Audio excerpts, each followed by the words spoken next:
Hi there, everybody. My name is Alex Smith. I'm the band director over at the high school. I'm going to be leading the PD sessions for you for the next 2 weeks. I want to make this video to first introduce myself, but also have two things that you can set up to help streamline your process with the information I'm going to be presenting at the PD later on today. Let's get started. The first thing I want to show you guys today is how to set up Google Contacts. And this is a way that you can set up your classes to be able to email out information very, very quickly.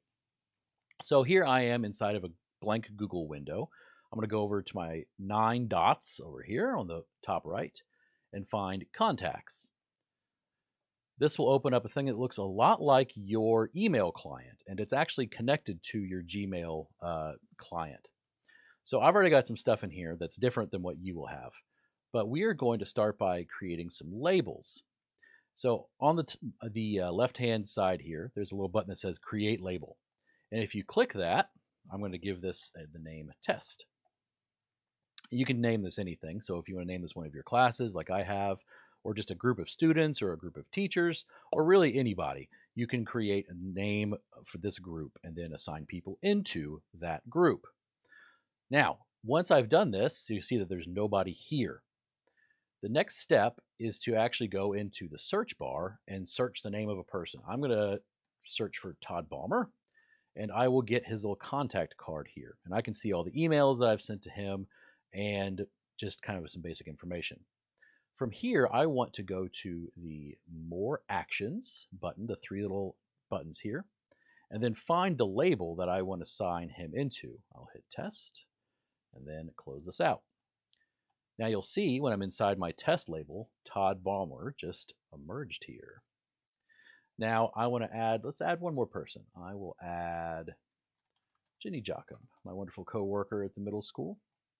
Same thing, the 3 dots and test.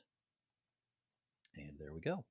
So now I just created a group of Jenny Jockum and Todd Balmer. Now I'm going to jump across here into my emails. You have to excuse me, I get a lot of crazy emails. And now here in my new message window, if I just type in test, you'll see that right away, Jenny Jockum and Todd Balmer auto-populate here. And then I can send an email just to them. This is how you can create your own, essentially, groups of students or teachers or whoever that you email all the time. Instead of typing their name in over and over again, you can instead just add them specifically. The next streamlining thing that you can do is to set up your Google Meets inside of a calendar so that they reoccur without you needing to make a new one every day. You can do this really easily. So I've opened up my Google Calendar, which you can find by going to your, again, 9 dots here and find Calendar. This will open this up. Now I'm going to make a fake meeting for Thursday. So I'm going to click right here on the date that I want, and I can now put in a event, and I'm going to make this happen at 3 in the morning. They're going to love it. It's going to be great. Save. Now I've made this thing. Now, once you click away, if you want to get back into it, you just hit the Edit Event button there, and it'll bring you back into this window. Now, from this window, I can do some great things. I can add a Google Meet video conference, which if I click, it auto-assigns a Google Meet code. This is a thing that we'll be talking about in the PD today. So if you don't fully understand what that means, it's okay. You'll understand after the PD today. You can also add people to this. You can add guests. And you could go through here and name specific people. So if I wanted Miss Caldwell to be on this, and if I wanted Mr. Losey at the high school to be on this, I could. Or I could also use the test group that I just created to do this. And why is that? Oh, there's several test groups. Oh, here, maybe I'll use a different one. I'll use one of my classes that I've set up as a test group, and you can then automatically add them. So if you have made a bunch of Google contacts from my previous tip, you can add them automatically to this screen. And this will then share that Meet code with them. You can set it to remind them a certain time before the class, and you don't have to do anything. It will automatically send an email reminder to them and invite them to this meeting with the meeting code as well. It's a great way to go to make things very easy for yourself. My final quick trick I want to show you is how to set up a filter inside of your Gmail so that you can have a link or a quick access to all of your pre-made Google Meet recordings without you needing to go hunt around for them and guess as to where they went. So, how to set this up? So, I have a nice little thing here that says Google Meet recordings, and I click on that, and then all of my Google Meets show up in chronological order of when they happened. So, here's the 3 that I had this morning. If you want to do this, I'll show you right now. Click on any email that is something that you want to filter. So in this case, I'm going to click on one of my Google class recordings. You get sent these automatically after your Google Meet class ends. Again, I'll talk about that at the PD later on today. Now, as I'm looking at this email, I want to use my 3 dots up here and find filter messages like these. And click that.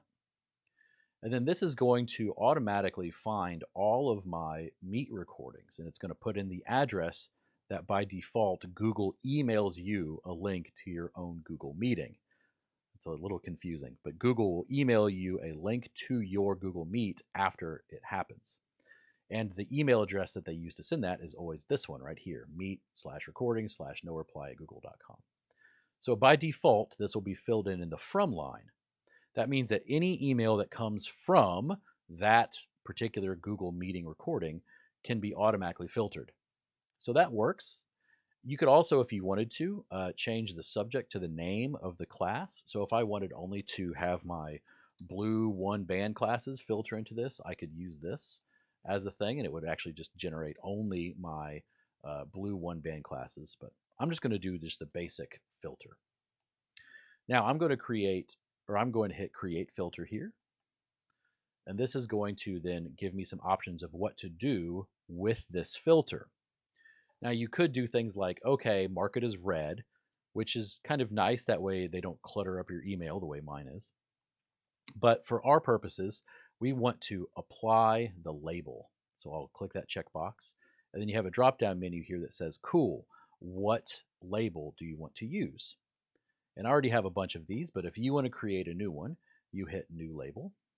Give it a name. You can even color code it or nest it under one of the other ones if you want.